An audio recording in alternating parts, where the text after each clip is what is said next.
Pour en parler, je reçois Nikola Mirković, auteur de L'Amérique Empire et du chaos ukrainien. Nikola Mirković, bonjour. Bonjour. Merci d'avoir accepté notre invitation. Et ma première question tout de suite, comment interprétez-vous cette citation bien connue d'Henry Kissinger, « Être un ennemi de l'Amérique peut être dangereux, mais être son ami est fatal ».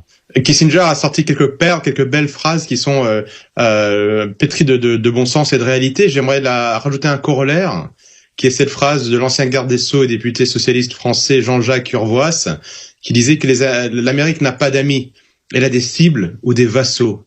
Et c'est exactement dans ce sens-là qu'il faut interpréter la phrase de Kissinger. Si on regarde l'histoire des États-Unis, ils n'ont jamais eu de véritables amitiés. Regardez le début, l'Amérique, les Américains ont trahi la couronne britannique pour demander leur indépendance. Ils ont aussi, on peut pas parler de trahison, mais ils n'ont pas du tout été là aux côtés du roi Louis XVI, qui a pourtant ruiné en partie la France pour financer les révolutionnaires américains pour qu'ils puissent se battre contre les Anglais. Quand le roi français était en difficulté, les Américains n'étaient pas là. Et si on regarde l'histoire des États-Unis, ils ont trahi les Mexicains pour récupérer le Texas. Ils ont trahi les Philippins à la fin du 19e siècle.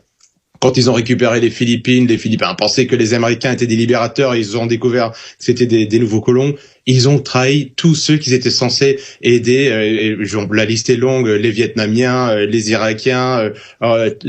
Toute l'histoire des États-Unis est une histoire de trahison, c'est-à-dire d'amitié qui s'est retournée contre ceux qui avaient fait confiance aux États-Unis. Et Kissinger a entièrement raison et lui, il sait exactement de quoi il parle parce qu'il a participé à plus d'une trahison. Et quels sont, selon vous, les personnages les plus symboliques de cette réelle politique américaine qui consiste à abandonner des gens qu'on a soutenus au début? On peut penser à Noriega, je dirais au Panama. Je penserais surtout à Saddam Hussein. Je pense que Saddam Hussein est un bon exemple. N'oublions pas que dans les années 80, Saddam Hussein est poussé par les États-Unis et par les atlantistes à faire la guerre. Il rentre illégalement en Iran. Il déclare une guerre illégale. Personne ne dit rien à cette époque-là. Il se bat. Des dizaines de milliers d'Irakiens meurent. Des dizaines de milliers d'Iraniens meurent. C'est une guerre terrible. Et à la fin de la guerre, l'Irak est ruiné malgré l'aide apportée par les États-Unis. L'Irak, en attendant, Saddam Hussein se rend compte que le Koweït est en train de pomper des hydrocarbures dans des ressources qui appartiennent à l'Irak. Le Koweït est une création moderne pour ceux qui ne savent pas. Ça appartenait avant à l'Irak. Et Saddam Hussein a des signaux faibles, disant qu'il pourrait reprendre le Koweït et que les Américains ne feraient rien. Or, dès qu'il met les pieds en Koweït, il se fait attaquer. Pendant plus de 10 ans, il devient la bête noire des États-Unis, la bête noire des Occidentaux. Il est complètement trahi, alors que c'est dans le secteur du Moyen-Orient un des modèles, on va dire, les plus proches du modèle occidental. Alors, on va pas calquer le modèle occidental sur le reste du Moyen-Orient, mais par rapport à ce qu'on voit aujourd'hui, on pense que c'est un régime avec lequel les Occidentaux savaient parler, et il est trahi. Les Américains déclarent même une guerre illégale en 2003 contre Saddam Hussein, et à la fin, ils finissent par le tuer dans un simulacre de procès, comme ils le font d'ailleurs avec Kadhafi, qui est un bon exemple. Les relations entre Kadhafi et les États-Unis sont en dents de scie.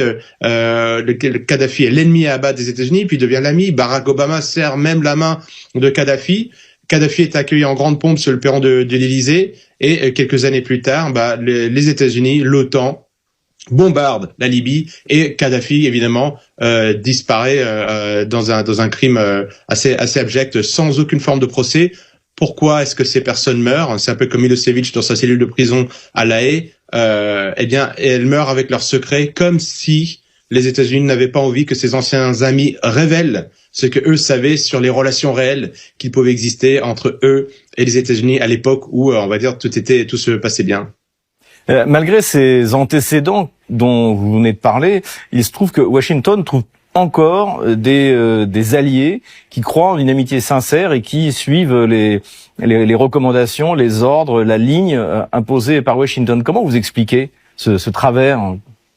Il y a deux raisons. C'est vrai que c'est assez fascinant. La première, c'est qu'on arrive à des générations de personnes qui ne lisent plus, qui n'ont pas lu des livres d'histoire, qui connaissent pas bien l'histoire des États-Unis, parce qu'il suffit de lire l'histoire des États-Unis, c'est ce que j'explique dans mon livre L'Amérique Empire, pour se rendre compte de l'attitude des États-Unis vis-à-vis de leurs soi-disant amis, et comment est-ce qu'ils voient les relations justement de vassaux et de maîtres. Donc il suffit de lire l'histoire des États-Unis pour savoir ce qui peut arriver aux dits amis et ce qui arrive certainement aux ennemis. Donc ils ne lisent pas, ils ne connaissent pas, et ceci est un peu symptomatique du niveau universitaire, intellectuel qui existe dans de nombreux pays où on enseigne une histoire idyllique, fantasmagorique des États-Unis. On ne donne pas la véritable histoire, et vous avez des personnes donc du coup qui croient sincèrement. Après, vous avez aussi un autre phénomène qui est un phénomène de servitude volontaire d'Étienne de la Boétie, qui non plus appliqué à la personne mais qui est appliqué à l'État, où des personnes savent très bien ce que font les États-Unis. Ils s'en rendent compte, si vous voulez, si vous êtes le président Hollande ou le président Macron et que vous savez que les États-Unis vous empêchent de vendre vos bateaux Mistral, si vous empêchent de vendre vos sous-marins, pire, c'est pas qu'ils vous empêchent, ils vous plantent un couteau dans le dos pour récupérer un marché que vous avez signé avec des Australiens pour des sous-marins, vous êtes au courant de ça. Donc il ne suffit pas de lire un livre d'histoire, c'est l'histoire contemporaine.